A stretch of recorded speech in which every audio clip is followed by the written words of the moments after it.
హిమాచల్ ప్రదేశ్ రాష్ట్రం చంబా జిల్లాలో ఘోర రోడ్డు ప్రమాదం చోటు చేసుకుంది. ఒకే కుటుంబానికి చెందిన 6 దుర్మరణం చెందారు. కొండచెర్యల నుండి పడిన ఒక పెద్దరాయి కారును ఢీకొనడంతో ఈ విషాదకర సంఘటన చోటు చేసుకుంది. రాజేష్ అనే వ్యక్తి తన కుటుంబ సభ్యులతో కలిసి కారులో ప్రయాణిస్తుండగా కొండ ప్రాంతం నుండి పడిన ఒక బండరాయి వారి వాహనాన్ని బలంగా ఢీకొట్టింది. దీంతో కారు అదుపు తప్పి లోతైన లోయలో పడిపోయింది. ఈ ప్రమాదంలో రాజేష్, ఆయన అర్ధాంగి హన్సో, వారి కుమార్తె ఆర్తి, కుమారుడు దీపక్, బావమరిది హిమరాజ్, మరొక వ్యక్తి అక్కడికక్కడే మరణించారు. సమాచారం అందుకున్న వెంటనే పోలీసులు సంఘటనా స్థలానికి చేరుకొని వివరాలు సేకరించారు. కేసు నమోదు చేసి దర్యాప్తు చేస్తున్నారు. రైట్, ఈ ఘటనకు సంబంధించి మరిన్ని డీటెయిల్స్ మా ప్రతినిధి సైదులు అందిస్తారు. సైదులు.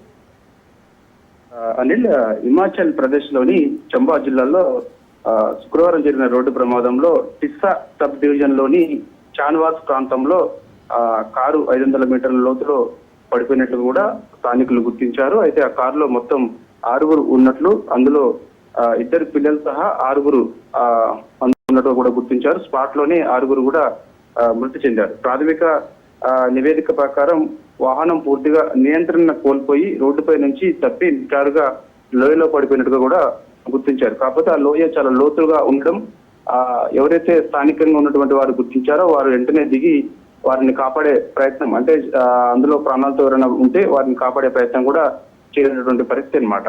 సో ఆ ప్రభావం చాలా తీవ్రంగా ఉండడంతో అందులో ఉన్నటువంటి 6 కూడా చనిపోయారు. అయితే కొందరు రెస్క్యూ చేసి దిగిన తర్వాత అందులో 2 పురుషులు, 2 మహిళలు సహా 2 చిన్నపిల్లలు ఉన్నట్టు కూడా గుర్తించారు. వారందరూ కూడా స్పాట్ లోని చనిపోయినట్టు కూడా నిర్ధారించారు. హిమాచల్ ప్రదేశ్ ముఖ్యమంత్రి సుఖ్వీందర్ సింగ్ తన సోషల్ మీడియా ప్లాట్ఫామ్ ద్వారా ఎక్స్ ద్వారాగా ఈ యొక్క సంతాపాన్ని వ్యక్తం చేశారు. చంబా జిల్లాలోని టిస్సాలోని చాన్వాస్ లో జరిగిన కారు ప్రమాదంలో 6 మరణించారనే వార్త చాలా బాధాకరమని, దుఃఖిస్తున్నానని చెప్పేసి కూడా ఆయన సానుభూతి కుటుంబ సభ్యులకు తెలియజేశారు. ప్రమాద స్థలానికి మొదట చేరుకున్న స్థానికులు వెంటనే పోలీసులకు, అదేవిధంగా జిల్లా యంత్రాంగానికి సమాచారం అందించారు. రెస్క్యూ టీమ్ ను త్వరగా పంపించి ఆ ప్రదేశంలో సహాయ పునరుద్ధరణ కార్యకలాపాలు ప్రారంభించాలని ముఖ్యమంత్రి సుఖ్వీందర్ సింగ్ ఆ అధికారులను ఆదేశించారు.